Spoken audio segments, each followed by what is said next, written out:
Terus dicek dulu ya.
Bisa menempatkan pada tempatnya masing-masing,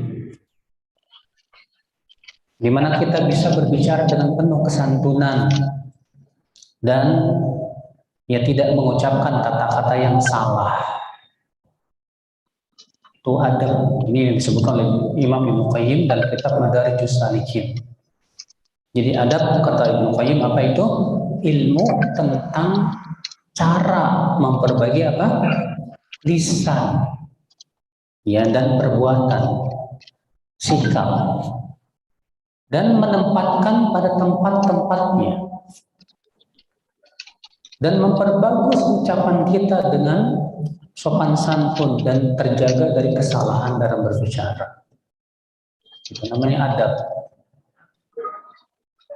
Dan adab, saudaraku sekalian, dalam menuntut ilmu yang terpenting apa? Yaitu yang terpenting adab terhadap diri sendiri. Baru kemudian adab terhadap guru kita. Kemudian adab terhadap apa? Ya, majelis taklim. Ketika kita berada di majelis ilmu, apa sih adab-adab yang harus kita pelajari, kita pahami? Penting sekali ya mempelajari itu semua. Adab terhadap buku catatan yang kita sedang catat itu ada adabnya. Ya, dan semua insya Allah akan dibahas oleh Al-Hafidh Syekh Bakar Abu Zaid dalam kitab beliau yang sangat bagus ini, yaitu Hilyah Talibul Ilm. Dan kitab ini disyarah oleh Syekh Muhammad bin Shalih Al-Utsaimin. Ya, kitab Hilyah Talibul Ilm disyarah oleh Syekh Muhammad bin Shalih Al-Utsaimin, dan ini menunjukkan ketawaduan beliau.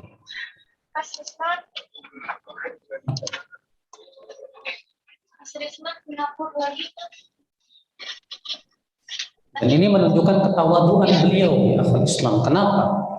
Karena Syekh Utsaimin ini jauh lebih tua dibandingkan penulis buku Ihya Thalibul Ilm. Ya, lebih tua dari sisi usia dan ilmu. Tapi subhanallah di sini Syekh Utsaimin rahimahullah dengan ketawaduannya mensyarah kitab yang ditulis oleh Syekh Bakar Abu Zaid. Demikian memang para ulama ya akhwat Islam, ya mereka orang-orang yang tawadhu, ya, yang jauh dari sifat takabur, sombong dengan banyaknya ilmu dan yang lain. Allah musta'an. Baik, sekarang kita akan membahas kitab Hilya Thalibul Ilm. Syekh Bakar Abu Zaid membawakan pasal yang pertama, Al-Faslul Awwal, pasal yang pertama, Adabut Talib fi nafsihi, yaitu adab-adab penuntut ilmu pada dirinya. Ini penting ya.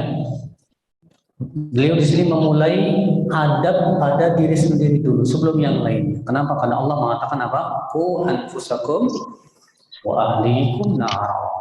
Pelihara diri kalian dan keluarga kalian dari api neraka. Ya. Apa itu? Adab-adab penuntut ilmu pada dirinya. Yang pertama kata beliau, al-ilmu ibadatun. Bahwa ilmu itu adalah ibadah.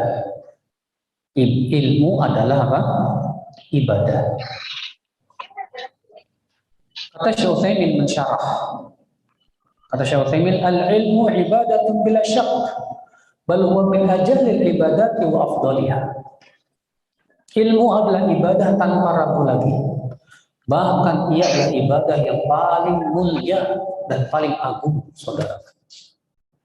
Hatta inna Allah Ta'ala ja'alahu fi kitabi qasiman min jihad fi sabilillah. Sampai-sampai kata Syekh Utsaimin, Allah menjadikan menuntut ilmu itu bagian dari jihad. Bagian dari apa? Jihad. Allah berfirman dalam surat At-Taubah 122. Apa kata Allah? Wa ma kana al-mu'minuna liyanfiru kaffah. Wa ma kana al-mu'minuna liyanfiru kaffah. Tidak selayaknya kaum mukminin untuk pergi semuanya ke medan perang. Falaula nafara min kulli firqatin minhum ta'ifah liyatafaqahu fid din wa liyunziru qaumahum idza raja'u ilaihim la'allahum yahdharun. Maka tidakkah ada sekelompok dari mereka yang betul-betul memperdalam agama, kata Allah, ya, tafakuh dalam agama, agar mereka kelak memberikan peringatan kepada kaumnya saat mereka kembali kepada kaumnya, agar kaumnya menjadi waspada. Lihat, Allah mengatakan harus ada di setiap kaum itu orang-orang yang memang tafakuh dalam agama, memperdalam agama, harus ada. Ya. Oleh karena itu, saudara musliman, ibu-ibu dan bapak sekalian, menuntut ilmu itu adalah merupakan jihad yang dikedepankan. Al-Imam Ibnu Qayyim mengatakan apa? Al-jihadu bil hujjati wal burhan muqaddamun ala al-jihadi bis-sayfi was-silah. Berjihad dengan ilmu dan keterangan itu lebih didahulukan daripada ilmu berjihad dengan pedang dan panah. Subhanallah. Makanya ketika Rasulullah SAW berdakwah di Mekah, ya, Rasulullah SAW berdakwah di Mekah belum Allah wajibkan jihad dengan pedang dan panah, belum. Tapi Allah wajibkan jihad, ya, saat itu dengan apa? Ilmu. Allah berfirman dalam surat Yunus, surat Al-Furqan. Surat Al-Furqan ayat 52.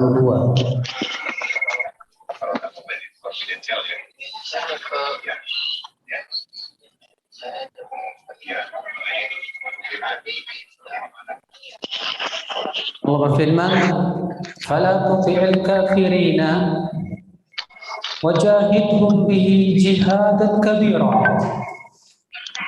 Maka jangan kalian menaati orang-orang kafir itu dan jihadi mereka dengan Al-Quran, dengan jihad yang besar. Para ulama tafsir seluruhnya sepakat, Ibu, bahwa ayat ini turun sebelum hijrah ke Madinah.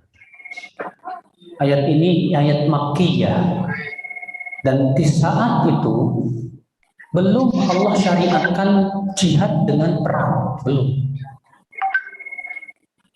Tapi Allah menyebutkan dalam Al-Qur'annya apa? Fala tuti'il kafirin. Jangan kalian menaati orang-orang kafir itu. Wajahidhum bihi, dan jihadi mereka dengan Al-Qur'an. Jihad dan kabira. Lalu Allah menyifati jihad dengan Al-Quran itu terjadi sebagai jihad yang besar. Jadi menuntut ilmu termasuk jihad yang besar, tidak Pak? Nah, menyampaikan ilmu termasuk jihad yang besar. Makanya Syekh Al-Albani rahimahullah mengatakan bahwa jihad yang paling besar di zaman ini, jihad yang paling agung di zaman ini, kata Syekh Al-Albani rahimahullah, adalah talabul ilmi wa nashruhu. Itu menuntut ilmu dan menyebarkan ilmu. Ya. Inilah pembelaan kita terhadap Islam, ya ikhwatul iman.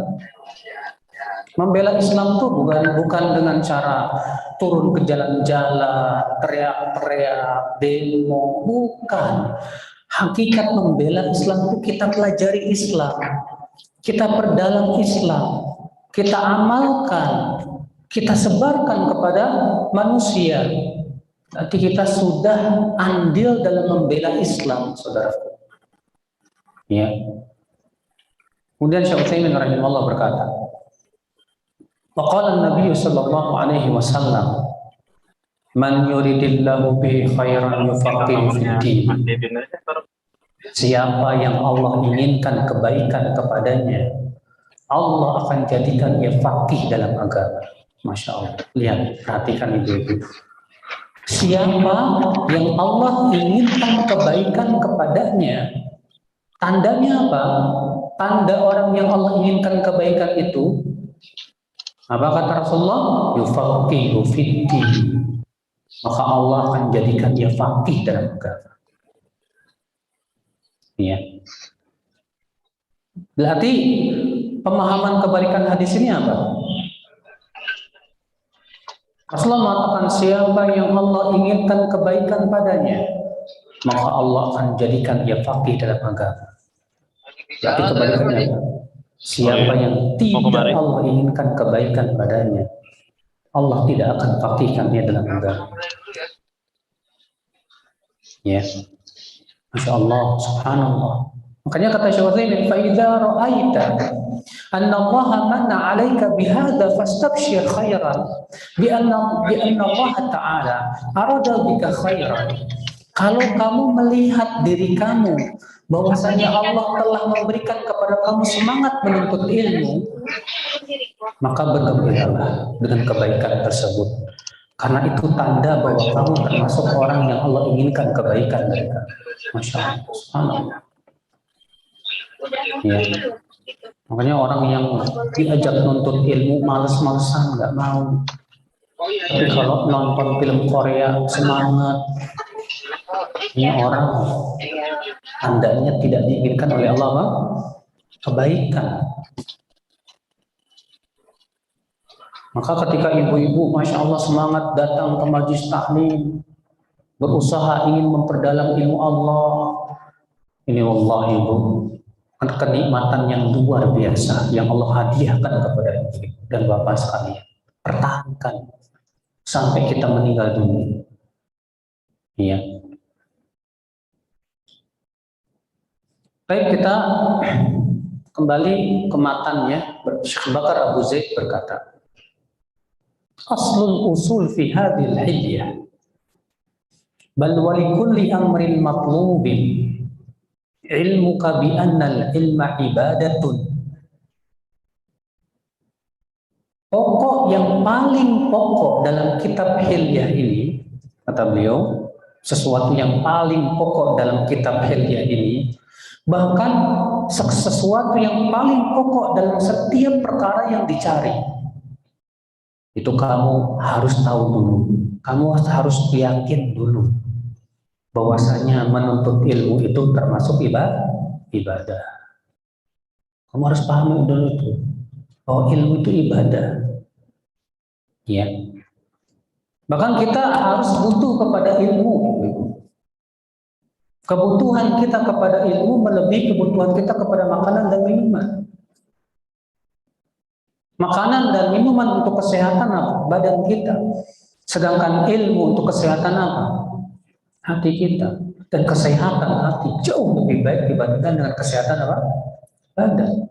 Bukankah nanti pada hari kiamat yang akan menyebabkan kita selamat pada hari kiamat itu adalah kesehatan hati kita? Allah berfirman dalam surat Asy-Syu'ara ayat 88-89, "Yauma la yanfa'u malun wala banun illa man atallaha biqalbin salim." Pada hari nanti di hari kiamat itu tidak bermanfaat harta dan anak-anak kecuali orang yang datang kepada Allah membawa hati yang selamat. Jadi yang menentukan keselamatan kita di akhirat adalah keselamatan hati kita. Bagaimana kita akan selamat hati kita kalau kita tidak menuntut ilmu Allah? Tidak mungkin. Kunci untuk menyelamatkan hati kita hanya satu, itu memperdalam ilmu Allah Azza wa Jalla. Belajar terus tentang ilmu Allah Azza wa Jalla. Ya. Ikhwatul iman. Ya. Maka kata beliau, kamu harus tahu, kamu harus yakin, patrikan pada jiwamu, seyakin-yakinnya bahwa ilmu itu ibadah. Dan kita hidup di dunia tujuannya untuk apa? Ibadah. Bukankah Allah yang mengatakan, wa ma khalaqtul jinna wal insa illa liya'budun? Tidaklah menciptakan jin dan manusia kecuali agar mereka beribadah kepada Aku saja, kata Allah Subhanahu wa taala. Ya. Kata beliau, qala ba'dul ulama, sebagian ulama berkata, al-ilmu salatus sir wa ibadatul qalb. Ilmu itu salat yang rahasia dan ibadah hati. Jadi ilmu itu kata beliau salat yang rahasia dan ibadah apa? Hati. Ya. Baik, sekarang ibu-ibu sudah yakin ilmu itu ibadah, bahwa menuntut ilmu itu ibadah yang paling mulia, yakin? Alhamdulillah. Sekarang setelah kita tahu bahwa ilmu itu ibadah, dengarkan selanjutnya. Kata beliau, wa alaihi fa inna syartal ibadah, maka sesungguhnya syarat diterimanya ibadah itu dua. Syarat diterimanya ibadah apa? Dua. Yang pertama, ikhlasun niyati lillah. Itu mengikhlaskan niat kita karena Allah. Ya, ikhlaskan niat kita karena Allah, itu ikhlas. Ikhlas itu artinya mengharapkan wajah Allah semata. Sebagian orang, bapak dan ibu-ibu, ya, menganggap ikhlas itu artinya tidak terpaksa. Ini sebuah pemahaman yang salah. Sebagian orang mengatakan, aduh saya kok terpaksa ya, jadi saya kurang ikhlas. Kita katakan paksa dan berharap pahala di sisi Allah. Karena kalau kita tidak memaksa diri kita, jiwa kita ini selalu condongnya kepada apa? Ya, kepada syahwat dan kemalasan, Pak. Kepada kemaksiatan. Justru kita harus paksa diri kita ini. Maka ikhlas itu hakikatnya apa? Hanya mengharapkan wajah Allah semata. Tidak mengharapkan dunia. Tidak mengharapkan pujian manusia. Tidak mengharapkan ya ingin dihormati orang dan ya. Kata beliau, maka syarat diterimanya ibadah yang pertama ikhlasun niyati lillah, mengikhlaskan niat kita karena Allah. Liqaulihi ta'ala, sebagaimana Allah berfirman, wa ma umiru illa liya'budullah mukhlishina lahuddin. Tidaklah mereka diperintahkan kecuali agar beribadah kepada Allah saja dengan cara mengikhlaskan agama ini kepada Allah saja. Fil haditsil fardil masyhur an Amirul Mukminin Umar bin Khattab radhiyallahu anhu anna an-nabiy sallallahu alaihi wasallam qala innamal a'malu binniyat. Disebutkan dalam hadis yang masyhur yang diriwayatkan Bukhari dan Muslim dari hadis Umar bin Khattab bahwa Rasulullah SAW bersabda innamal a'malu binniyat. Ya. Syekh Utsaimin menjelaskan poin ini kata beliau, idza qala qailun, kalau ada orang berkata, bima yakunul ikhlasu fi talabil ilm. Ikhlas dalam menuntut ilmu itu seperti apa sih? Kapan seseorang disebut ikhlas dalam menuntut ilmu? Qulna, kita katakan, al-ikhlasu fi talabil ilmi yakunu bi an tanwiya umuran. Kata Syekh Utsaimin rahimahullah, ikhlas dalam menuntut ilmu itu adalah dengan kamu meniatkan beberapa niat berikut ini. Ya, kamu niatkan beberapa niat berikut ini. Yang pertama, al-amrul awwal, imtithalu amrillah. Itu dalam rangka mempraktikkan perintah Allah. Karena Allah memerintahkan menuntut ilmu, tidak Pak? Naam. Ya. Lianna Allah Ta'ala amaraka bidzalik. Karena Allah menyuruh kita untuk menuntut ilmu. Allah berfirman dalam surat Muhammad ayat 19, fa'lam annahu la ilaha illallah. Fa'lam, maka berilmulah bahwasanya tidak ada ilah yang berhak disembah kecuali Allah saja. Wastaghfir li dzambi, dan mohonkan ampunan untuk dirimu sendiri. Di sini Allah menyuruh kita, ya, wa hasa subhanahu wa 'alal ilm. Di sini Allah menganjurkan kita, memerintahkan kita untuk menuntut ilmu.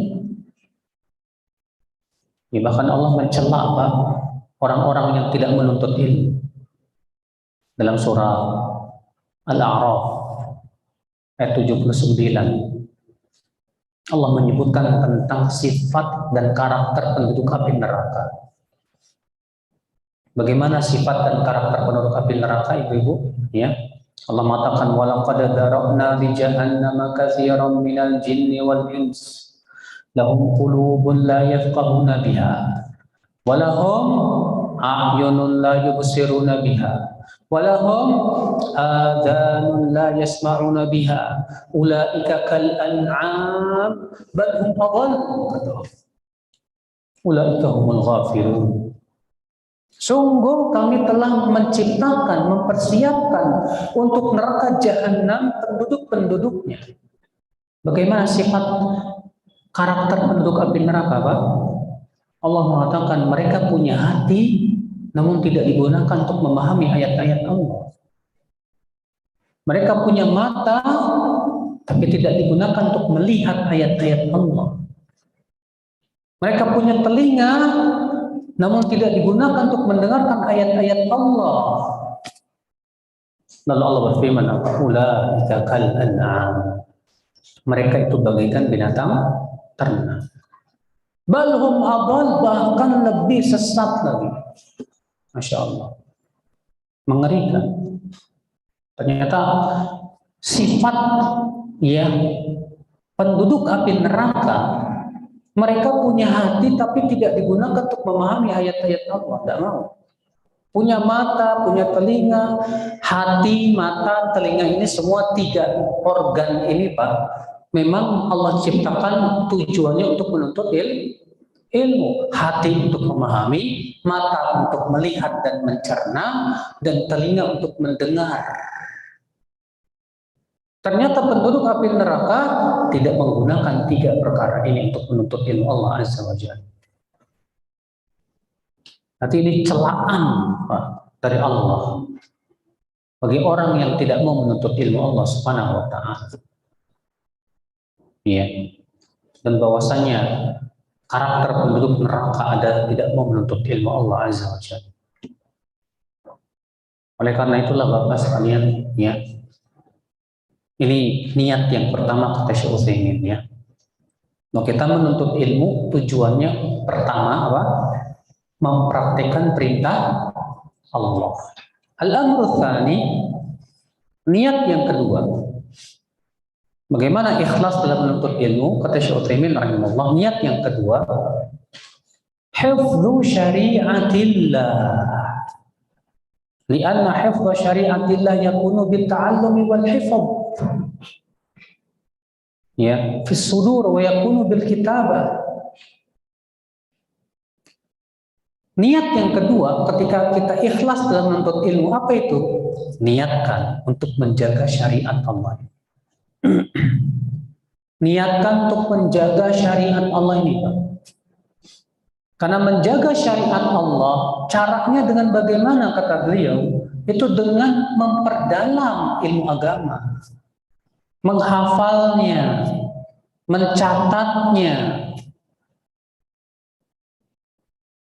Ya.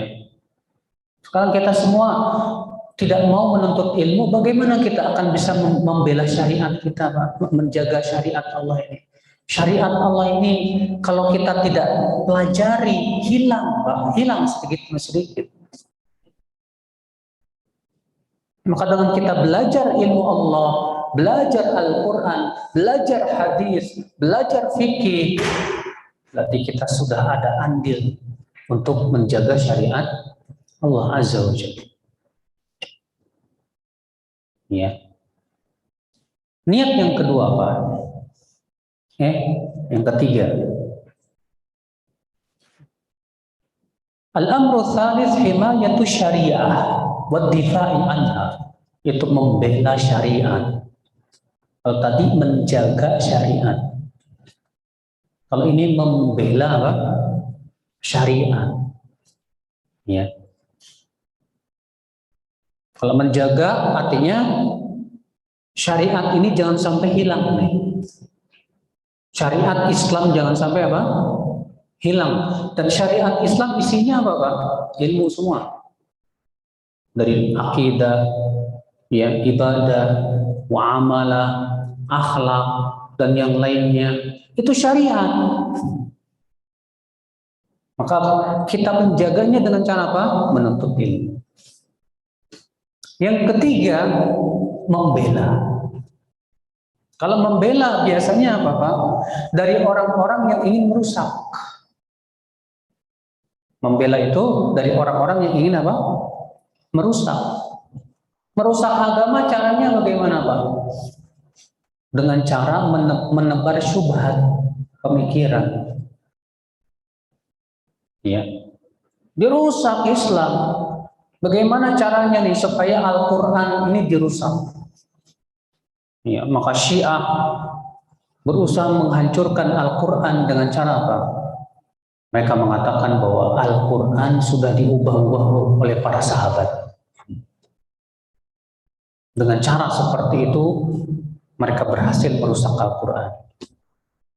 Tapi Allah sudah berjanji, Pak, untuk menjaga apa? Al-Quran. Ya. Ingkar sunnah, orang yang mengingkari sunnah, tujuannya untuk apa? Merusak Islam. Mereka mengatakan cukup Al-Quran, tidak butuh sunnah. Keyakinan ini sangat merusak Islam karena Al-Quran, ayat-ayat hukumnya bersifat global, perinciannya adanya di mana? Dalam sunnah, dalam hadis. Makanya akal Islam, usaha untuk menghancurkan Islam luar biasa sekali, apalagi di zaman sekarang. Syubhat-syubhat pemikiran yang hendak melegalkan kesyirikan, syubhat pemikiran yang membela kebid'ahan, syubhat pemikiran yang berusaha untuk melegalkan kemaksiatan dengan berbagai macam dalih. Banyak orang-orang yang tidak punya ilmu itu, Pak, termakan oleh syubhat. Siapa yang akan membela syariat ini kalau bukan kita-kita? Bagaimana cara membelanya? Ya tentu dengan cara menuntut ilmu. Kata beliau, li'annahu laulal ulama'u ma humiyatish syari'ah wala daf'a anha ahadun. Sebab kalau bukan karena adanya ulama, syariat tidak akan terjaga dan tidak akan ada yang bisa membelanya. Ya, ulama yang akan membela syariat ini, Pak. Siapa ulama? Orang-orang yang dalam keilmuannya tentang Al-Quran dan hadis Nabi Sallallahu Alaihi Wasallam. Walihada najidu mathalan Syekhul Islam Taimiyah wa ghairuhu min ahli al-ilm alladzina tasaddaw li ahli al-bid'ah wa bayyanu butlana bid'ahihim. Nara annahum hasalu ala khairin katsir. Oleh karena itu kita dapati seperti Syekhul Islam Taimiyah, demikian pula yang lainnya dari para ulama yang mereka membantah kebid'ahan dan menjelaskan kebatilan-kebatilan hujah mereka. Itu hasilnya luar biasa, Pak. Terjaga, Pak, ya syariat ini. Terbela sunnah Nabi Sallallahu Alaihi Wasallam. Nah, ini niat yang ketiga dalam menuntut ilmu. Niat yang keempat apa? Dalam menuntut ilmu, al-amr rabi ittiba'u syariati Muhammadin sallallahu alaihi wasallam. Li'annaka la yumkin an tattabi'a syari'ata hatta ta'lama hadhihi syari'ah. Niat yang keempat kata beliau itu niatnya mengikuti syariat Rasulullah sallallahu alaihi wasallam. Tidak mungkin kata beliau. Tidak mungkin kita mengikuti syariat Rasulullah kecuali dengan cara mempelajarinya. Bagaimana kamu tahu cara sholatnya Rasulullah kalau kita belajar? Bagaimana kita akan tahu cara hajinya Rasulullah kalau kita tidak belajar? Bagaimana kita akan tahu tentang akidahnya Rasulullah, akhlaknya dan muamalahnya Rasulullah kalau kita tidak belajar? Makanya penting. Ya, menuntut ilmu itu penting banget, sangat penting, Pak. Nah, ini saudaraku sekalian ya, kita kembali ke matan buku. Syekh Bakar Abu Zaid berkata, fa in faqadal ilmu ikhlasan niyyah. Jika ilmu kehilangan ikhlas. Kalau kita menuntut ilmu ternyata tidak ikhlas, tidak mengharap wajah Allah. Intaqala min afdhalit ta'ati ila ahaqqil mukhalafat.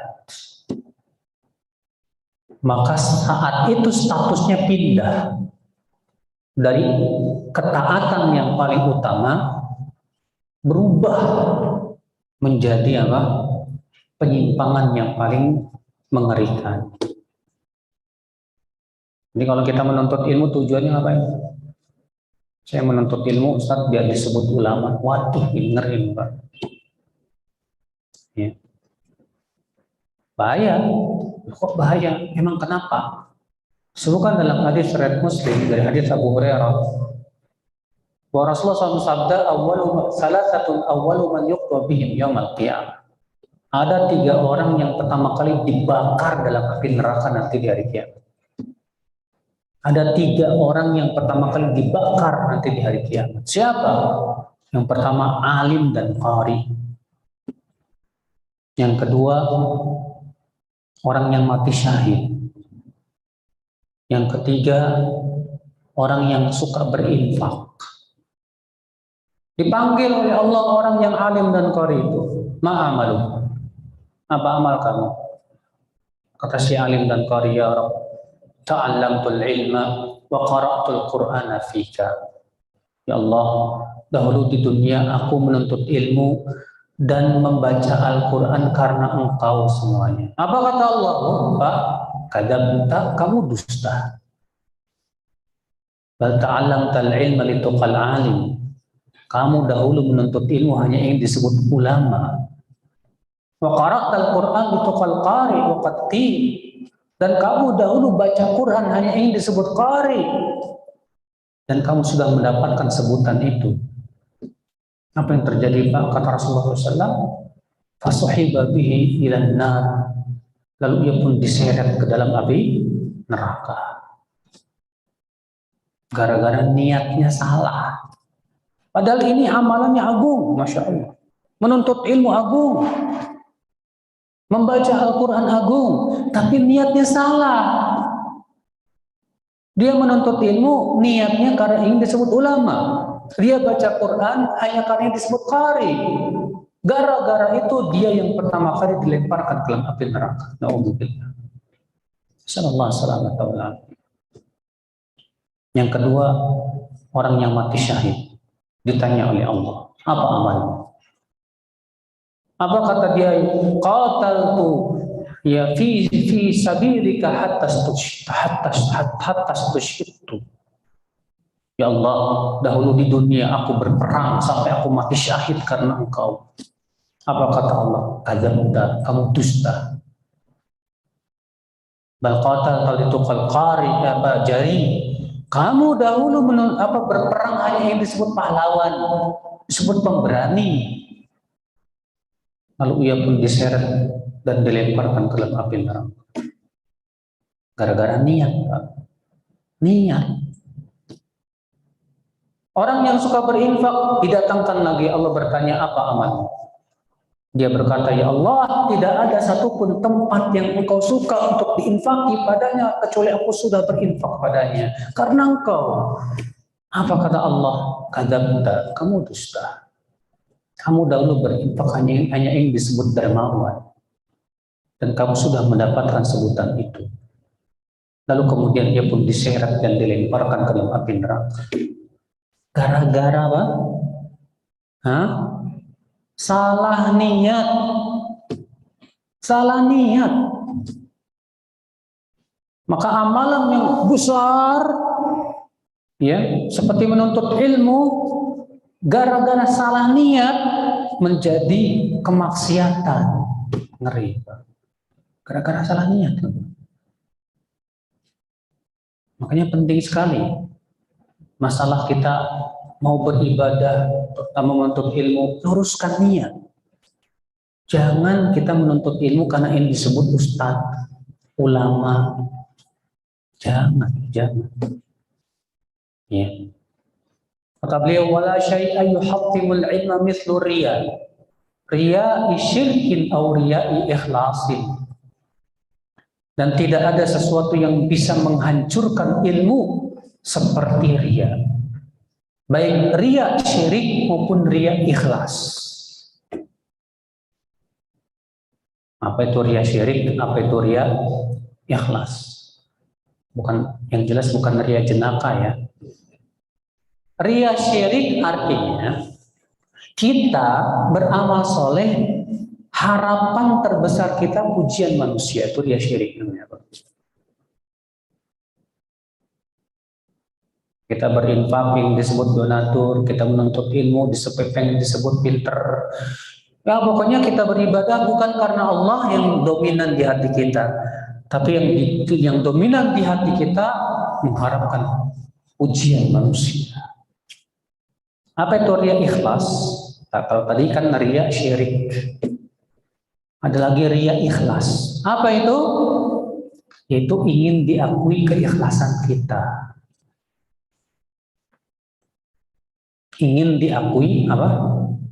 Kalau kita ikhlas. Ya.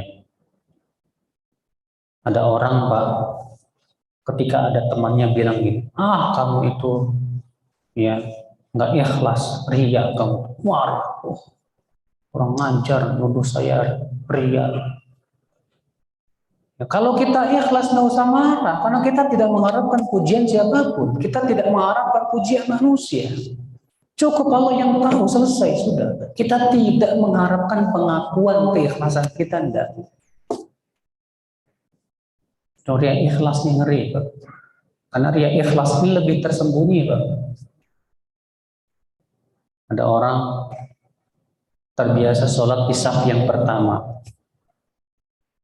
Tiba-tiba setan membisiki, kamu kalau di saf yang pertama terus, ini nanti dikira sama orang kalau kamu itu mantep loh.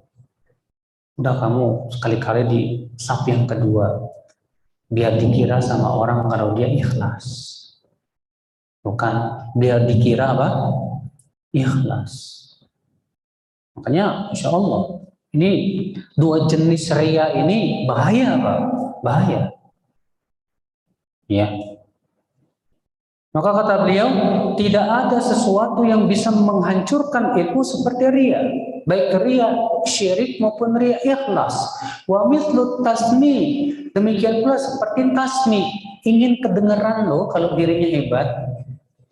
Bi an yaqula musammi'an alimtu wa afidtu, dengan dia laporan ke orang-orang, ngomong ke orang-orang, kalau aku sudah hafal sekian hadis, aku sudah hafal sekian juz Al-Quran, hanya ingin kedengeran sama orang kalau dia sudah hafid, kalau dia sudah hafidhah. Hari-hari. Ya, terkadang ada seorang ustaz berkata begini, kalau saya bahas ini hadis bisa berminggu-minggu. Ucapan ini, akhi, bisa menimbulkan riya loh. Supaya kelihatan, wah, saya ini ilmunya banyak loh, hebat loh. Walaupun ketika kita mendengar seorang ustadz mengucapkan seperti itu, jangan dulu kita tuduh, oh jangan-jangan ustadz ini nggak ikhlas, nggak boleh. Ya kita husnudzon, insya Allah ustadz itu ikhlas. Cuma masalahnya Pak, para ulama terdahulu nggak berani ya menyampaikan kepada orang-orang kalau dirinya apa? Ya sudah banyak ilmunya, kecuali kalau memang di sana ada maslahatnya dan yakin selamat dari riya. Pada waktu itu mereka baru menyampaikan. Ya, contoh misalnya Imam Ahmad mengatakan hafidtu alf hadis. Aku hafal 1000 kali 1000 hadis. Tujuannya untuk memberi tahu ya tentang seharusnya demikianlah seorang penuntut ilmu, bukan untuk supaya berbangga-bangga dengan banyaknya apa? Hafalan. Nah, terkadang ini riya. Kalau riya niatnya pengen dipuji.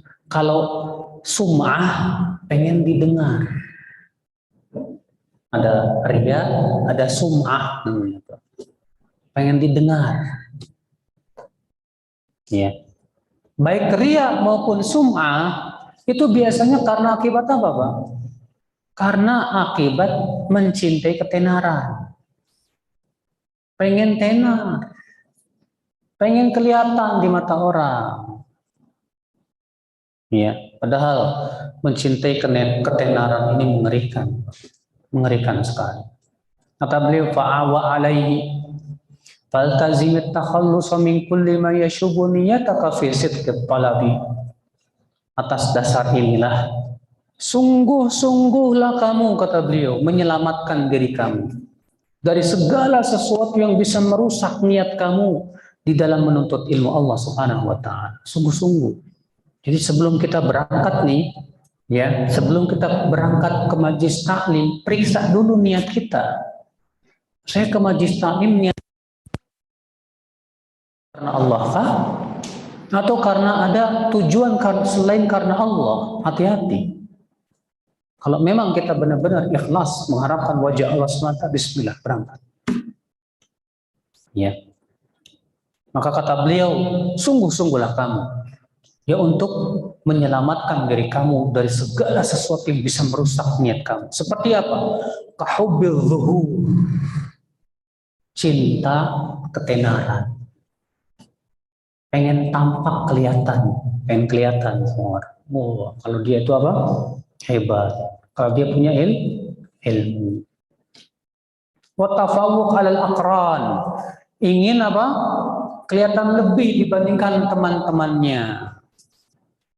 Wa ja'alu sulaman li aghradin aw a'radin, atau menjadikan ilmu sebagai tangga untuk mendapatkan kepentingan dunia, ya, min jahin berupa harta, atau mal atau uang, atau berupa kedudukan atau harta, atau ta'zimin atau dihormati orang, atau sum'atin atau didengar orang, atau talabi mahmadatin atau mencari pujian orang, Au sarfi wujuhin nas ilaik, atau supaya orang-orang apa? Memandang kita dengan pandangan apa? Kagum.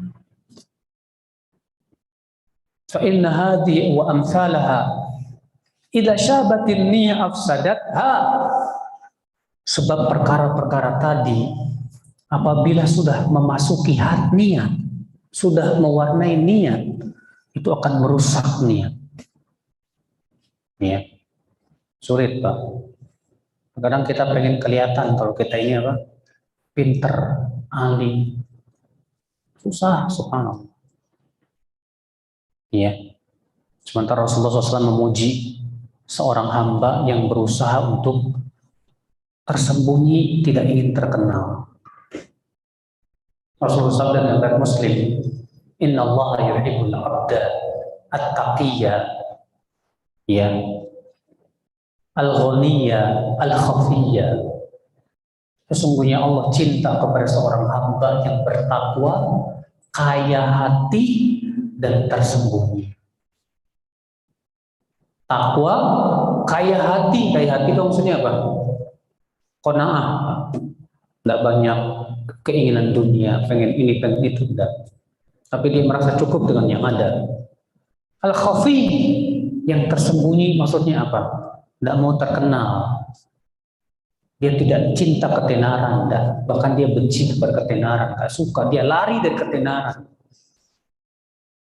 Ibrahim bin Adham berkata, Bapakku, ma sadaqallah man ahabba syuhra. Belum jujur kepada Allah orang yang masih suka ketenaran.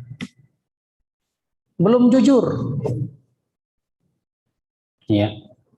Nah, tapi bedakan ya antara orang yang semangat untuk mengajarkan orang ilmu, gara-gara itu akibatnya jadi tenar, dengan orang yang memang sengaja mencari apa? Ketenaran. Banyak ustadz-ustadz namanya jadi tenar, Pak. Padahal mereka insya Allah hatinya tidak mengharapkan ketenaran. Ya, kenapa? Karena menyampaikan ilmu kan harus. Ya. Nah, semangat menyampaikan ilmu tujuannya untuk membela syariat.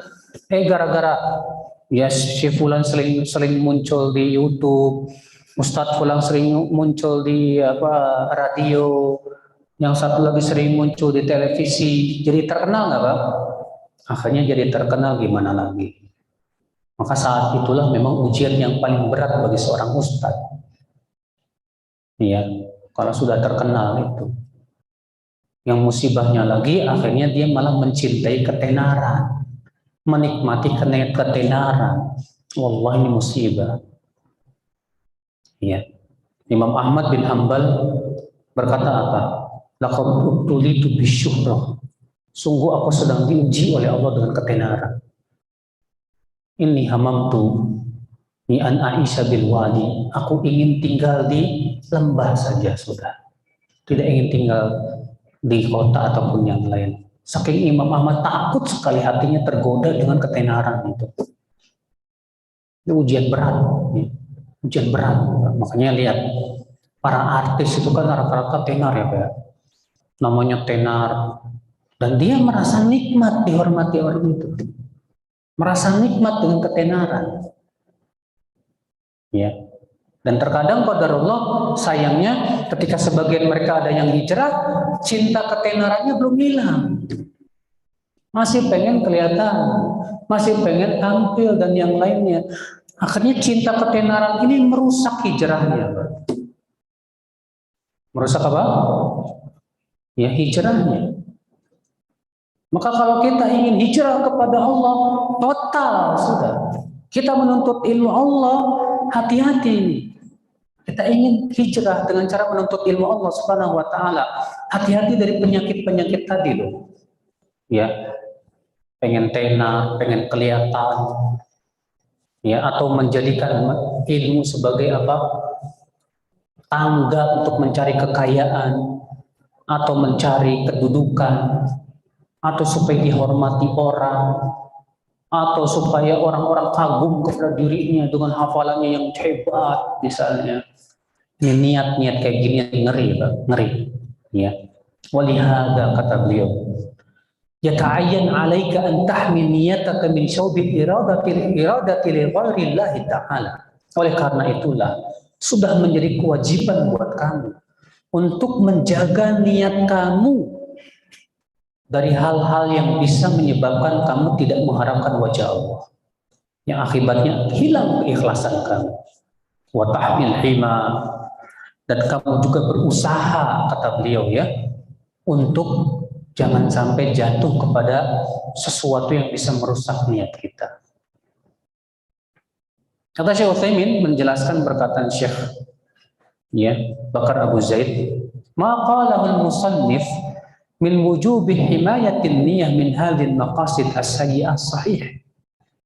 Yang dikatakan oleh penulis buku Hilyah ini tentang wajibnya menjaga niat dari niat-niat yang enggak bagus sangat benar sekali, benar bagus, benar sekali.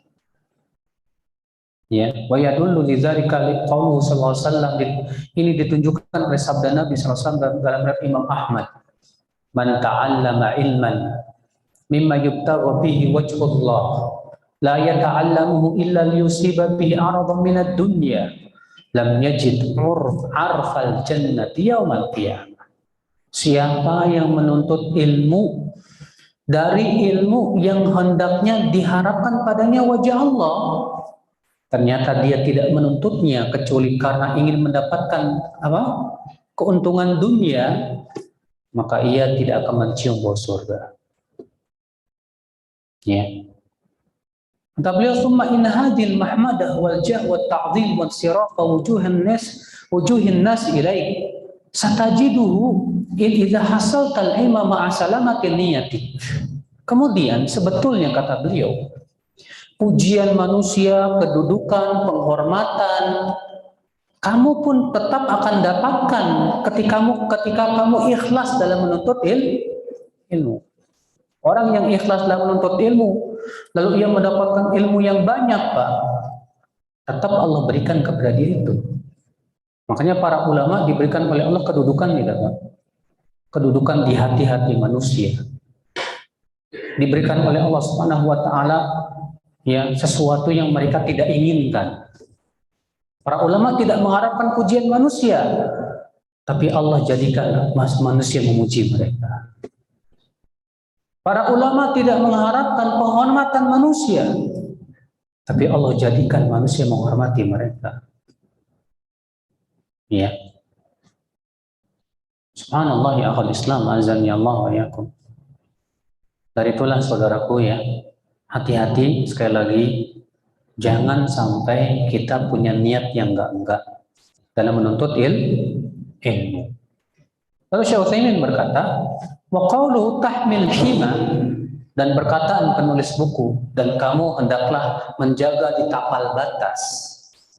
Ai tahmil niyah wa tahmil ma haulaha, artinya jaga niat kamu dan jaga yang ada di sekitar niat kamu. Ya. Apa sekitar niat? Artinya kan kita niat hanya berusaha untuk ikhlas ya. Maka jaga keikhlasan kamu dengan cara menjauhi segala macam perkara yang bisa membuat kamu gak ikhlas loh. Ya. Contoh misalnya update status. Update status ini bisa mengakibatkan kita nggak ikhlas, betul. Walaupun mungkin ya kita bisa ikhlas, alhamdulillah, tapi siapa yang bisa menjaga terus-menerus supaya ikhlas? Sulit. Maka dari itulah saudaraku, kalau kita melihat bagaimana salafus saleh, mereka bersungguh-sungguh menjaga niat itu luar biasa sekali, Pak. Di antara cara yang mereka lakukan apa, Pak? Yaitu menyembunyikan amal. Tidak mau mereka memperlihatkannya kepada manusia, tidak mau. Mereka sembunyikan. Imam Ahmad bin Hanbal setiap 3 hari itu khatam Quran. Istrinya nggak tahu. Sampai orang yang terdekat dalam hidupnya dia nggak tahu. Bayangkan, subhanallah. Saking Imam Ahmad bin Hanbal tidak mau diketahui oleh siapapun, cukuplah Allah Azza wa Jalla. Ya para salafus saleh, ya. Bahkan menganjurkan supaya kita ini punya amalan yang tersembunyi, yang kita hanya Allah dan kita saja yang tahu, orang lain nggak tahu. Karena dengan cara seperti itulah insya Allah akan terpelihara keikhlasan kita ya akhwat Islam. Ya. Nah ini. Baik, kita lanjutkan. Kata Syekh Bakar Abu Zaid, walil ulama fi hadza aqwalun wa mawaqif. Dalam masalah ini para ulama banyak sekali ucapan-ucapan mereka dan sikap-sikap yang luar biasa. Bayantu tarafan minha fil mabhathil awal min kitab at-ta'alum. Aku sudah jelaskan juga sebagiannya di kitab yang lain. Jadi Syekh Bakar punya kitab yang lain namanya At-Ta'alum. At-Ta'alum itu kalau diterjemahkan artinya sok tahu. Tapi buku itu diterjemahkan ke bahasa Indonesia dengan judul Dai Karbitan. Ya. Itu dulu pernah diterjemahkan ya, kalau nggak salah Darul Haq yang menerjemahkannya. Nggak tahu masih ada nggak ya kitabnya, kitab terjemahannya tersebut. Wa yuzadu alaihi nahyul ulama anil qabuliyat wa hiya al-masail allati yuradu biha syuhrah. Dan ditambah lagi para ulama melarang dari masalah-masalah yang bikin kita tenar. Melarang kita dari permasalahan-permasalahan yang membuat kita tenar. Kenapa para ulama melarang? Karena itu menunjukkan para ulama memang lari dari ketenaran, nggak mau tenar.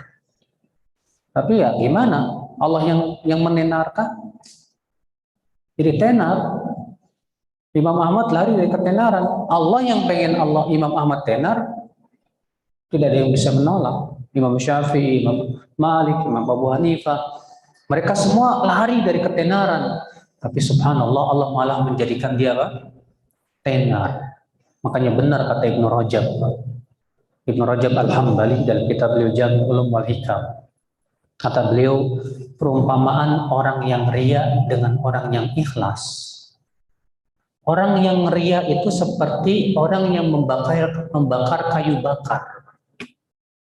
Kamu lihat kayu bakar itu di awal-awal asapnya membumbung tinggi. Ya enggak? Ya, orang yang membakar kayu bakar itu, kamu lihat kata beliau, di awal-awal asapnya membumbung tinggi. Lama-lama gimana? Lama-lama hilang. Tersisa apa, Pak? Tersisa bau yang tak enak. Adapun orang yang ikhlas perumpamaannya seperti orang yang membakar kayu gaharu. Tahu kayu gaharu? Itu kayu yang wangi itu loh. Itu seperti orang yang membakar kayu gaharu. Dia asapnya nggak terlalu banyak, Pak.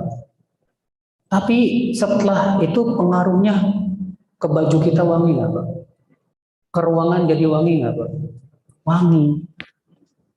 Itulah orang yang ikhlas, kata beliau.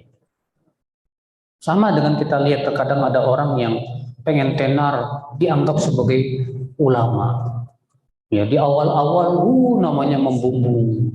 Banyak orang yang kagum. Lama-lama hilang, selesai. Tapi lihat para dai yang ikhlas dalam menyebarkan ilmu, Pak. Walaupun nama mereka kurang terkenal, tapi pengaruhnya dahsyat. Tercetak para ulama-ulama, tercetak para penuntut ilmu. Masyarakat pun yang menikmati hasil daripada keikhlasan mereka dalam menyampaikan ilmu, masya Allah. Ya, inilah saudaraku sekalian. Ya penting sekali kita untuk menjaga ilmu. Allahu a'lam. Saya kira cukup, kita buka tanya jawab. Silakan Bapak atau Ibu-ibu, ada yang mau bertanya?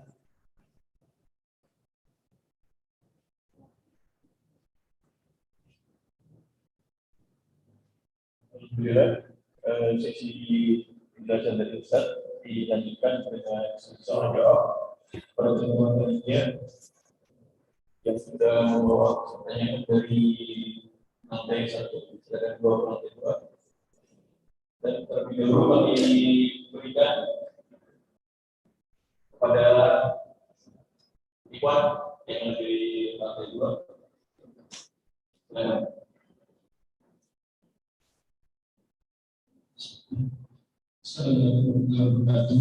Assalamualaikum warahmatullahi wabarakatuh. Ini adalah ketika awal kita menuntut ilmu, kita berniat bahwa semua akan bermanfaat. Tapi begitu perjalanannya, pelajaran dan menuntut ilmu, ada atau ada menjadikan yang itu bergeser di perjalanan 6 tahun berubah. Nah, bagaimana memberikan yang itu kembali ke niat yang ikhlas. Assalamualaikum warahmatullahi wabarakatuh. Assalamualaikum. Ada yang bertanya, di awal-awal menuntut ilmu kita ikhlas, tapi kemudian lama-lama kok bergeser. Ini kebalikan dengan ulama terdahulu. Imam Ad-Daraqutni berkata, di awal-awal kami menuntut ilmu karena ingin dapat dunia. Namun ternyata ilmu menjadikan kami ikhlas. Kalau ini di awal-awal ikhlas, di tengah-tengah kok geser. Nah ini ada apa? Ya, tentu yang namanya setan tidak akan pernah diam. Setan tidak akan ridho kita ikhlas, enggak. Setan akan berusaha bagaimana caranya supaya ibadah kita tidak diterima oleh Allah Azza wa Jalla. Di antara caranya apa? Dengan merusak keikhlasan kita. Ya. Dengan merusak apa? Keikhlasan kita. Nah, kita berusaha untuk mempertahankan keikhlasan itu dengan beberapa cara. Cara yang pertama, selalu muhasabah. Selalu apa? Muhasabah. Apa itu ya? Muhasabah, introspeksi. Selalu kita muhasabah, introspeksi lagi, periksa lagi niat kita, periksa lagi niat kita. Setiap kali mau bengkok, segera kita luruskan lagi. Tanpa muhasabah, sulit kita untuk mempertahankan apa? Keikhlasan. Ya. Yang kedua, dengan cara minta kepada Allah keikhlasan. Makanya Rasulullah SAW mengajarkan, wa ya muqallibal qulub, tsabbit qulubana ala dinik. Wahai yang membolak-balikan hati, kuatkan hatiku di atas agama. Iya. Umar bin Khattab berdoa kepada Allah, Allahumma ja'al amali kullahu salihah waj'alhu liwajhika khalisa. Ya Allah, jadikanlah amalku semuanya soleh dan jadikan ia benar-benar ikhlas mengharapkan wajahmu saja. Kekuatan doa itu dahsyat. Kalau kita senantiasa minta kepada Allah, ya kekuatan untuk bisa istiqomah di atas ikhlas dan yang lainnya, Allah kabulkan. Yang ketiga, untuk memelihara keikhlasan kita, saudaraku sekalian, ya, itu dengan cara zuhud terhadap pujian manusia, zuhud terhadap kehidupan dunia. Karena ketika hati kita masih berharap pujian manusia, hati kita masih mengharapkan kehidupan dunia, itu seringkali merusak keikhlasan kita. Makanya kata Ibnu Qayyim rahimahullah, la yumkin an tukhlis niyatika hatta tazhad fid dunya. Tidak mungkin kamu bisa mengikhlaskan niat kamu sampai kamu zuhud. Zuhud itu maksudnya apa? Merasa nggak butuh sama pujian manusia. Zuhud itu artinya hati kita berpaling kepada yang lebih baik, itu ridho Allah semata. Adapun kalau kita masih hati kita mengharapkan dunia, mengharapkan ketenaran dan yang lainnya, sulit sekali kita untuk apa? Ikhlas. Seringkali amalan kita itu diwarnai dengan keinginan-keinginan mendapatkan apa? Dunia. Nah, di sini memang makanya menjaga keikhlasan itu tidak mudah, Pak. Dan ini diakui oleh para ulama salaf sendiri. Sufyan Ats-Tsauri berkata apa? Kata Sufyan Ats-Tsauri, "Ma'alajtu syai'an ashadda min niyyati." Tidaklah aku meluruskan sesuatu yang lebih berat dari niatku sendiri. Tulis. Salafus saleh saja mengakui kalau menjaga keikhlasan, menjaga niat untuk terus bisa ikhlas tuh nggak mudah. Butuh perjuangan, Pak, perjuangan. Ya. Maka jangan kita lelah. Setan saja nggak lelah untuk menggoda kita, maka kita pun tidak boleh lelah untuk melawan setan, untuk menjaga keikhlasan kita. Karena masalahnya ini taruhannya surga atau neraka. Kalau ternyata kita gagal menjaga keikhlasan kita, neraka. Tapi kalau kita berhasil menjaga keikhlasan kita, insya Allah dapat surga. Bismillah. Ya. Allah berfirman, "Fa'amma man khafa maqama rabbih wa nahan nafsa 'anil hawa, fa innal jannata hiyal ma'wa." Adapun orang yang takut dengan kedudukan Rabb-nya dan ia berusaha terus menahan hawa nafsunya, maka sesungguhnya surgalah tempat tinggal untuknya. Masya Allah. Demikian Allah a'lam.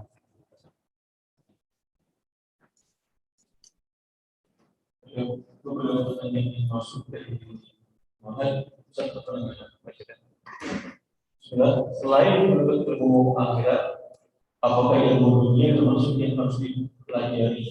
Karena banyak kondisi yang sekarang lebih mengutamakan Ilmu dunia pada asalnya hukumnya mubah. Kalau ilmu akhirat pada asalnya hukumnya apa? Wajib. Namun di sana ada ilmu-ilmu dunia yang disebutkan oleh para ulama menjadi wajib hukumnya. Ilmu-ilmu dunia yang bisa berubah menjadi wajib hukumnya. Ya, kapan itu? Yaitu apabila masuk dalam kaidah usul fikih. Ma la yatimul wajibu illa bi fahuwa wajib.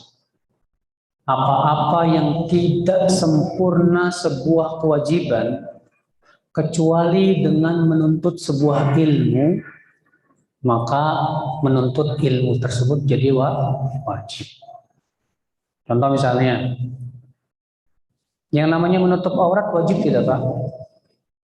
Dan tidak mungkin kita menutup aurat kecuali dengan belajar menjahit pakaian. Berarti harus ada orang yang belajar menjahit pakaian. Kenapa? Karena itu menyempurnakan kewajiban menutup aurat. Ya. Kebutuhan manusia yang sifatnya primer contohnya apa, Pak? Rumah untuk tempat tinggal, menutup aurat anak-anak dan istri kita dan yang lainnya. Sementara untuk buat rumah, buat masjid, bangunan-bangunan yang disyariatkan butuh ilmu tidak, Pak? Butuh ilmu arsitek, ilmu sipil. Maka harus ada sebagian kaum muslimin yang belajar itu. Itu menjadi fardu kifayah. Setiap wanita melahirkan, ya, maka harus ada sebagian wanita yang belajar ilmu melahirkan. Jadi dokter, ya, bersalin atau bidan. Masa yang megang laki-laki? Dokter kandungan laki-laki, ya salah jurusan itu. Yang harus jadi dokter kandungan siapa? Perempuan. Ya, yang harus jadi dokter untuk ngurusin wanita melahirkan perempuan. Harus ada kaum muslimat yang belajar itu, wajib, fardu kifayah. Supaya kaum muslimat tidak berobat ke dokter laki-laki. Ya. Cuman yang musibahnya Pak, sudah ada dokter perempuan malah sengaja nyarinya yang laki-laki. Ya, ini nggak benar. Nah, jadi ilmu dunia pada asalnya hukumnya apa? Mubah. Namun bisa berubah menjadi fardu kifayah. Kapan? Apabila sebuah kewajiban dalam Islam tidak sempurna kecuali dengan mempelajari ilmu tersebut. Ya. Untuk ibadah kita butuh kesehatan tidak? Butuh. Berarti harus ada orang yang belajar ilmu kesehatan. Untuk berjihad di jalan Allah butuh kemampuan persenjataan tidak Pak? Berarti harus ada kaum muslimin yang belajar tentang kemiliteran. Ya. Itu semua sifatnya fardu kifayah. Fardu apa? Kifayah. Dan ingat, Allah mencela dalam Al-Quran orang yang lebih berilmu tentang dunia dibandingkan dengan ilmu tentang akhirat. Dalilnya surat apa? Ar-Rum. Dalilnya surat Ar-Rum ayat 7. Allah berfirman, ya'lamuna dhahiran minal hayatid dunya wa hum 'anil akhirati hum ghafilun. Mereka hanya berilmu tentang kehidupan dunia, sementara mereka lalai dari kehidupan apa? Akhirat. Dan kitab At-Tafsir Al-Muyassar dikatakan wa inna ma ya'lamuna dhahirad dunya wa zakhrafaha wa hum an umuril akhirah wa ma yanfa'uhum fiha ghafilun la yufakkiruna fiha. Mereka hanya berilmu tentang lahiriah kehidupan dunia saja. Sementara tentang akhirat dan apa-apa yang bermanfaat untuk mereka gak mau mempelajarinya. Maka tercela kalau ada orang lebih semangat menuntut ilmu dunia dibandingkan ilmu apa? Akhirat. Ya, tapi kalau misalnya ada yang berkata saya mau kuat ilmu dunia dan ilmu akhirat, bagus. Misalnya kamu seorang dokter, ya, tapi kamu juga, masya Allah, mempelajari ilmu agama dan kuat dalam ilmu agama, bagus, nggak masalah. Menggabungkan dua ilmu akhirat maupun ilmu apa? Dunia. Namun tentunya yang bermanfaat di kuburan apa Pak? Yang akan ditanya oleh malaikat Munkar dan Nakir ilmu apa? Ilmu akhirat. Munkar dan Nakir tidak akan bertanya, apa rumus Pitagoras? Malaikat Munkar dan Nakir tidak akan bertanya, apa itu rumus aljabar? Tidak, yang akan ditanya man rabbuka, siapa Rabbu? Aman nabiyuka, siapa nabi? Amadinuka, apa agama? Itu yang akan ditanya di dalam kubur semua kita. Ya. Ada demikian, Allahu a'lam. Assalamualaikum. Bila kita ingat banyak amal yang pernah dilakukan kesalahan dalamnya, lalu kita istighfar, apakah pahala dari yang tersebut tetap hilang walau kita sudah istighfar? Ikhtilaf para ulama. Apabila kita tadinya ria, kita ria dalam beramal. Setelah selesai beramal kita sadar, lalu kita istighfar minta ampun kepada Allah. Apakah amalan kita pahalanya balik lagi atau bukan? Menjadi dua pendapat. Sebagian mengatakan tidak. Adapun jumhur mengatakan balik lagi. Ya. Allah kembalikan pahalanya. Ya, setelah dia bertaubat kepada Allah Subhanahu wa taala tersebut.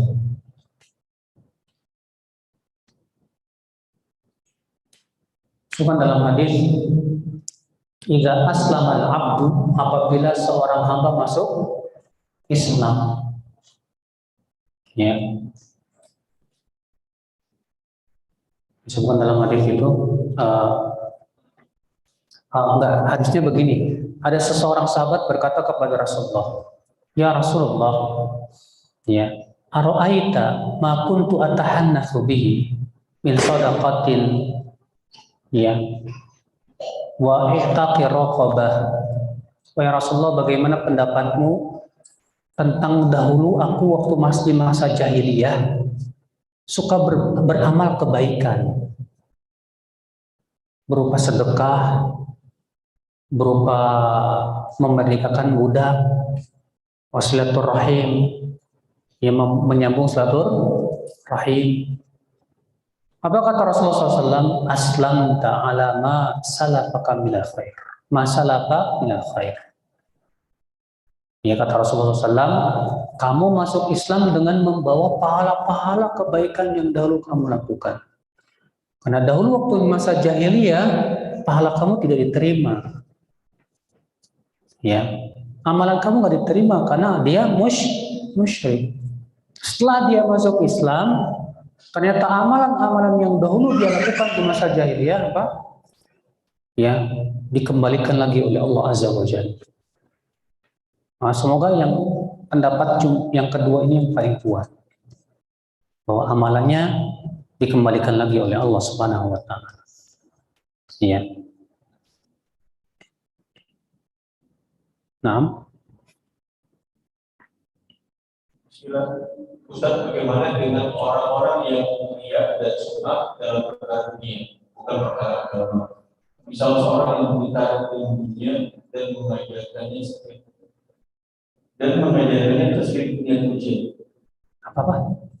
Dan mengajarkannya Terselip dengan ujian. orang yang mencari ilmu dunia, namun mengharapkan dunia, ya, apakah dia berdosa? Pertama, sudah kita sebutkan tadi bahwa menuntut ilmu dunia hukumnya apa? Pada asalnya mubah. Ya. Maka dari itu orang yang menuntut ilmu dunia karena itu pada asalnya mubah.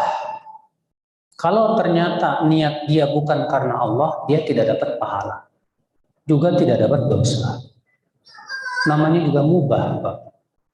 Kayak antum makan, ketika antum makan tidak mengharapkan wajah Allah, sebatas ingin kepuasan makan aja. Dapat dosa enggak? Enggak. Maka kalau misalnya ada orang yang menuntut ilmu dunia tujuannya karena ingin dapat dunia, nggak masalah.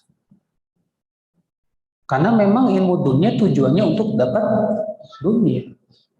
Seperti misalnya ada orang yang belajar ilmu kedokteran, tujuannya biar jadi dokter, biar dapat duit banyak. Ya nggak masalah niat seperti itu, karena memang itu ilmu apa? Dunia. Ilmu dunia memang tujuannya untuk pengen dapat apa? Dunia.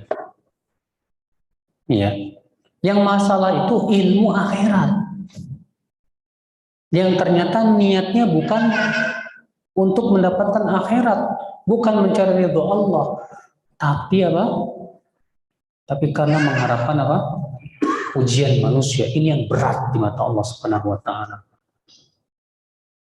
Ya, makanya ilmu-ilmu dunia, sekali lagi, karena hukumnya mubah-mubah saja, sama halnya dengan perbuatan-perbuatan dunia yang lainnya. Ya, kalau antum main bola karena ingin disebut hebat, ya antum nggak dapat pahala. Nggak dapat dosa juga enggak, cuman dosanya ketika antum merasa ujub. Merasa apa? Ujub. Saya punya ilmu dunia banyak, lalu antum terkena penyakit apa? Ujub.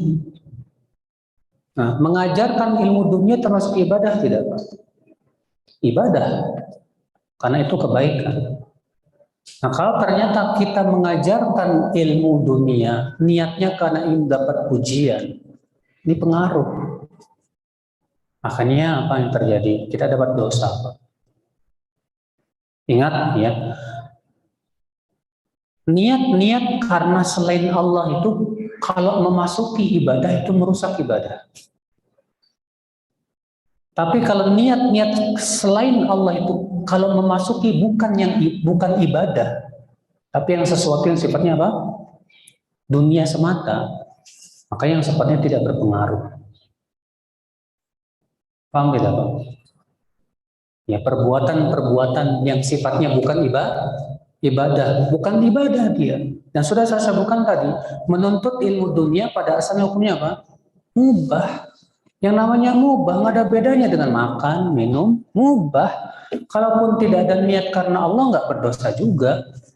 Kenapa? Karena mubah. Yang namanya juga mubah.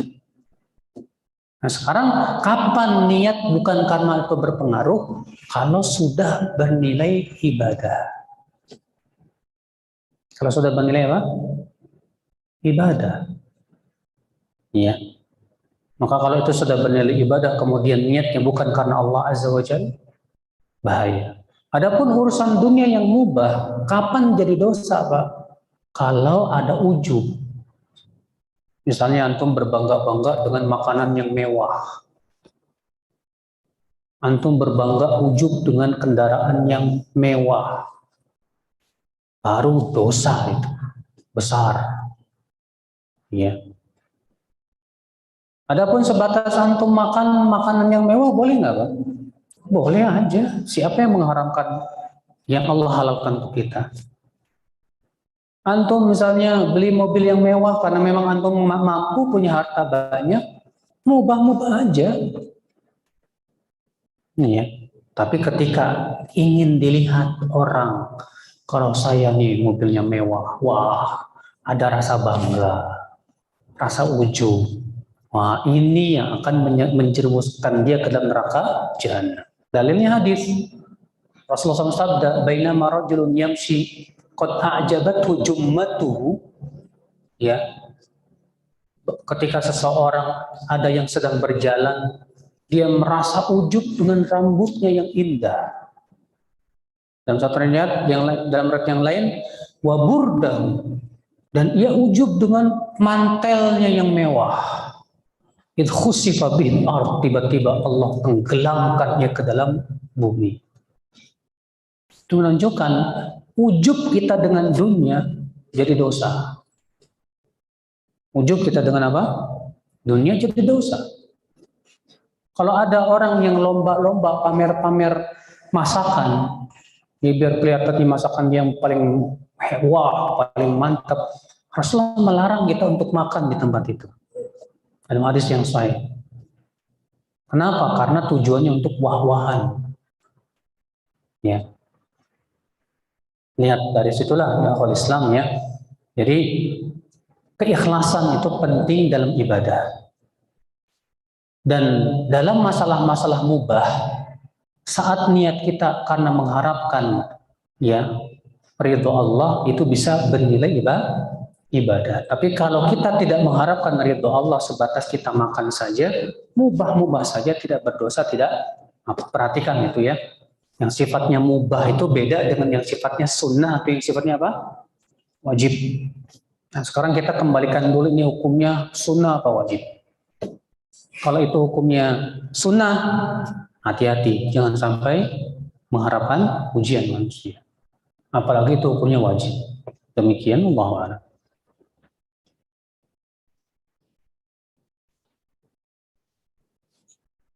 Mungkin bisa video 11 apa bisa bertanya? Silakan. Batasan apa saja yang kita sebagai pelaku ini tidak boleh mengambil ilmu dari sama Ustaz. Ini insya Allah akan dibahas di buku ini tentang sifat-sifat guru yang hendaknya kita ambil. Ada babnya tersendiri, ya, tentang adab dalam berguru. Itu akan dibahas oleh beliau.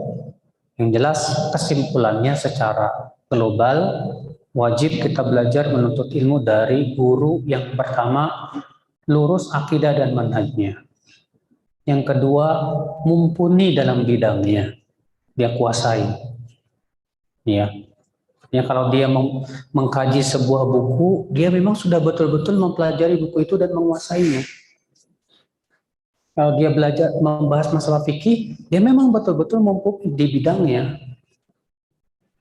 Adapun kemudian dia mengkaji ilmu yang dia tidak kuasai, ini bahaya. Jangan sampai kita menuntut ilmu kepada orang seperti itu. Nah, demikian Allah a'lam. Nah, Dan bagaimana cara menghadapi suami yang masih malas menuntut ilmu dan benar-benar mau mempelajari dan menjadi sunnah suka benar wajib dan suka dan tidak ada iya. Bagaimana caranya menasihati suami? Terkadang ketika istri yang menasihati, suami kurang mau mendengar. Maka ketika istri sulit didengar nasihatnya oleh suami, coba cari cara lain. Tidak harus istri yang menasihati, mungkin lewat radio, mungkin lewat kaset, mungkin lewat video, atau mungkin lewat temannya yang sudah ngaji. Ya. Coba diusahakan dulu dengan berbagai macam cara. Walaupun memang yang harus kita yakini, hidayah itu di tangan siapa? Allah Azza wa Jalla. Yang penting kita usaha terus. Masalah hasil serahkan sama Allah. Sambil kita berdoa dan mendoakan supaya suami ibu tersebut ya dapat hidayah. Kalau sudah berbagai macam upaya kita sudah upayakan, ternyata qadarullah nggak dapat hidayah juga ya, kita serahkan sama Allah. Selama dia masih suami ibu, terus usahakan terus. Dan selama dia masih hidup, terus usahakan selamatkan dia dari api neraka. Iya. Kecuali kalau dia sudah berani apa? Meninggalkan sholat, udah nggak mau sholat sudah. Iya. Maka yang seperti ini udah lagu. Cuci tangan ibu dari dia. Iya. Jangan mau lagi dan jangan pernah dipimpin oleh seorang laki-laki yang tidak mau sujud kepada Allah.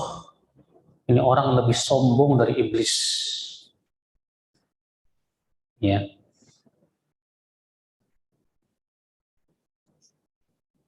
Nasihat Ustaz agar kita selalu ikhlas karena Allah Ta'ala, apakah ada doa khusus agar kita selalu ikhlas? Agar doa kita, niat kita selalu ikhlas, apakah ada doa khusus? Nabi SAW, kalau kita perhatikan doa-doanya itu mengumpulkan kebaikan dunia dan akhirat.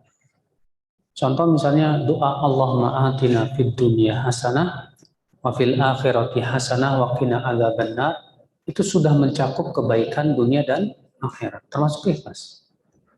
Nabi SAW setelah selesai sholat subuh mengucapkan apa? Allahumma inni as'aluka ilman nafi'a wa rizqan thayyiba wa amalan mutaqabbala. Ya Allah, aku memohon kepada Engkau ilmu yang bermanfaat, rezeki yang halal, dan amalan yang diterima. Dan tidak mungkin diterima amal kecuali dengan dua, ikhlas dan sesuai dengan contoh Rasulullah SAW. Itu sudah otomatis. Ya.